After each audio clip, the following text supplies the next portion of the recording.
Sony's a corporation. It suffered significant damage. There were threats against its employees. I am sympathetic to the concerns that they faced. Having said all that, yes, I think they made a mistake. If it wasn't North Korea and the single best example of a madman with his finger on the button, what's happened the last few weeks with regard to a movie and a damaged ego would and should be the focus of any really good comedy. But we cannot forget that even with our own laughter and shaking of heads comes a potential for cyber attacks that could cost lives. And the finger on the potential nuclear button is the man with a fondness for saunas, alcohol, and flights of fancy over a global conflict. Let us welcome back to MidPoint former CIA analyst and our intel specialist, Lisa Ruth, joins us once again. Good to see you again. Thanks for having me. Here we go. It's like every time I look, it says North Korea, mad. But let's be really serious here. No matter how we look at this, do we need to back up just a little and remember that this is a nuclear power? This is a guy whose own government we don't know if and when they might be looking to depose him. So we have no idea what's happening in that country. There is a madman sitting there, and I don't think we're overstating this. No, I agree with you. He's someone mercurial, to say the least. But as you said, the other side of it is we don't really know what's going on. We do know, since he's been in power, he's had nuclear tests. We do know that the one sort of curb on his power has always been China. That relationship is frosty at best. And interesting, there was even an article in the Chinese daily paper by a general, which you probably saw, where the general said, you know, China can't always keep cleaning up North Korea's messes. Things are very much in flux, but your point is also valid. Yes, he has nuclear missiles. Yes, he has ballistic missiles. But even this cyber attack, keep in mind the vulnerability of things like the power grid, water. There's a lot of damage this madman can do. Is it, and again, there's something completely off the line here, but it came up in a conversation earlier. Apparently China's not happy. We have a government that can't feed its own people. Right. We have the rampant economic issues that are going on there. People can't afford their own food. Are we looking at a time maybe when we've got a government there in place who might try to take this guy out? Is there the possibility? There is absolutely the possibility. And if you think back a couple months ago when Kim was doing this purge of his uncle, who was very close to China, there was a lot of questions about perhaps some of the military moving against him. And at that time, then, he followed through on the purge, got rid of more people. Right now, he's very, very powerful. But there has to be, absolutely has to be, a counter power in this country that's looking at this and going, here's a kid without experience. I mean, he's very young. Here's someone who doesn't, even North Korea's rules of engagement, you know, we all have our own cultural rules. He doesn't follow that. The military is really the only powerful force there, but they have to be watching this very carefully. And there is, all the analysts I talk to absolutely agree, there is a possibility. Now, how much? You know, we're dealing with a closed society. But does at least our intel tell us that there is some sort of structure there in North Korea that may eventually get sick and tired of this board-playing little madman here and do something? Absolutely. There is, right now, the best guess is there is a counter-power structure. And the question is he going to step over that line? What is that line? And will he step over it and force change? So far, he hasn't done that. Is the line there pushing China too far? I think that's part of it. I think there's a lot of people there that are very concerned about this. Keep in mind, North Korea is very dependent on China. As you said, you know, economically, absolutely needs China's engagement for things like feeding their country. How far can the military allow him to push? Would we ever see, boy, here, let's go right off flights of fancy here.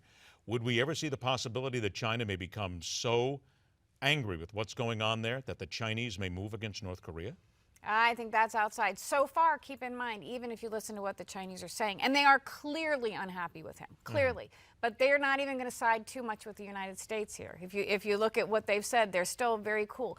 It's still the question of they're not quite ready, and I don't think the Chinese want to do anything, again, in this extrapolated situation, to really destabilize North Korea, because then you're left with, what do we have then? All right, 20 seconds, then we'll take a break. But North Korea says it wasn't us. China says it wasn't them. You're talking to the intel people. No doubt that it was North Korea involved in the cyber attacks? no doubt, 100%, absolutely convinced it was North Korea. So no matter what they say, we have the smoking gun, we have the fingerprint, I guess, the electronic fingerprint? The word on the street is there is no question whatsoever. And no doubt they'll try it again. Absolutely. Okay, let's wait until the next time now and wait until it's actually somebody important. Lisa Ruth returns after the break. We spin overseas to attacks in France and the victory lap being taken by a communist country thanks to President Obama. It's coming up on MidPoint.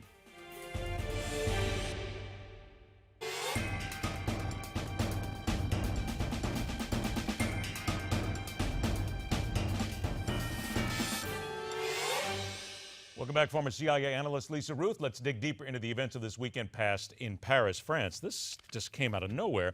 Driver rams a vehicle into pedestrians in Dijon, reportedly shouting, "God is great" in Arabic as he did so. There apparently was another individual who walked into a police department, started shooting. They killed him before he actually was able to fatally wound anybody there. So we've got two attacks that seem to have the connection of Islamic terrorism here.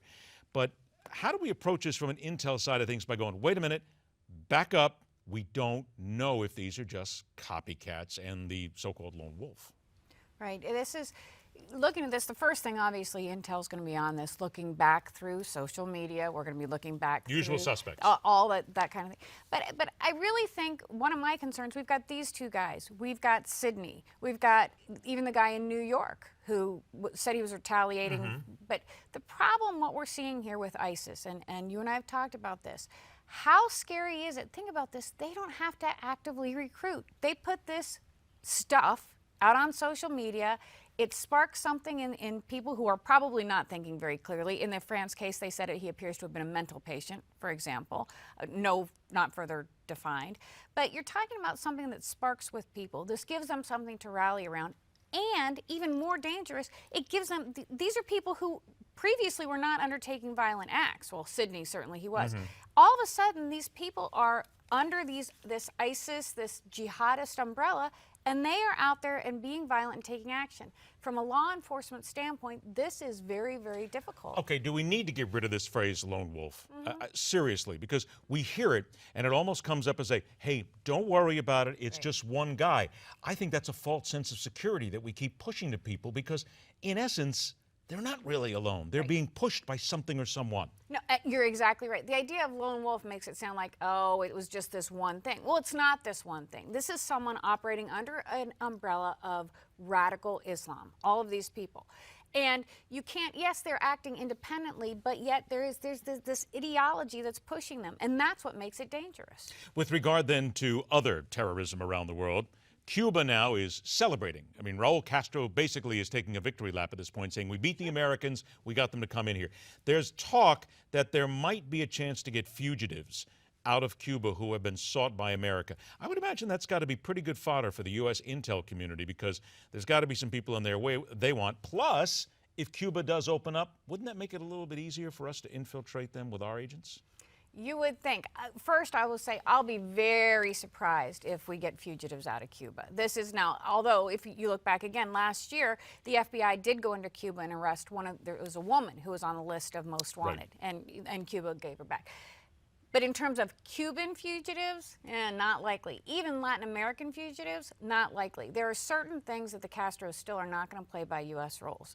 Now, once the Castros are gone, it's a whole different ballgame. But until then, I think we're going to tread very carefully.